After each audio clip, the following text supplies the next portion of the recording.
5వ రోజు. ఈరోజు మహాలక్ష్మి అమ్మవారు అన్నారు, కొంతమంది గులాబీ రంగు అంటున్నారు. అమ్మవారికి వాళ్ళ చిట్టిగారెలు పులిహార అయితే చేస్తున్నాను. ఇదిగోండి మా బుడ్డది అయితే డెకరేషన్ స్టార్ట్ చేసింది.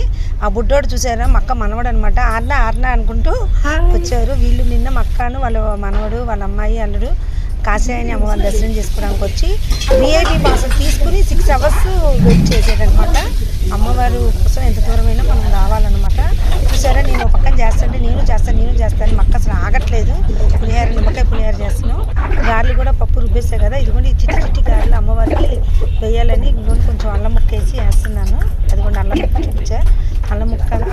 అల్లం చిట్టి గారెలు మధ్యలో బెజ్జం పెట్టకుండా వేయాలంట. సో మొత్తం మీద అయితే ఇవాళ ఇద్దరం కలిసి, అక్క, నేను, వాళ్ళ మనవడు కూడా డెకరేషన్ చేతిలో పెట్టాడు. అందరం కలిసి అయితే పులిహార, వడపప్పు, అలానే చిట్టిగారెలు నైవేద్యం పెట్టాము. ఈరోజైతే ఇలా అయిపోయిందనమాట. నా పెళ్ళైన ఇన్ని సంవత్సరాలకి మా అక్క ఇదే ఫస్ట్ రావటం.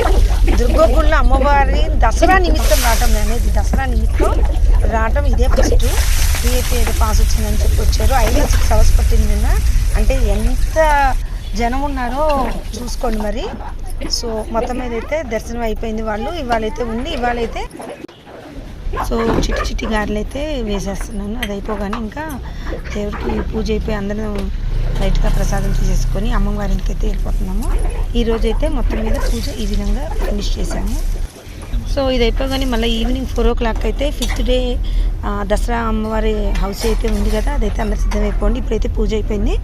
హారతి ఇచ్చేస్తున్నాం. మా బుడ్డది సగంలో వెళ్ళిపోయింది, ఆటల్లో పడి వాడుతూ. పూజ అయితే అయిపోయిందండి. నచ్చితే లైక్ చేయండి. బాయ్ అండి.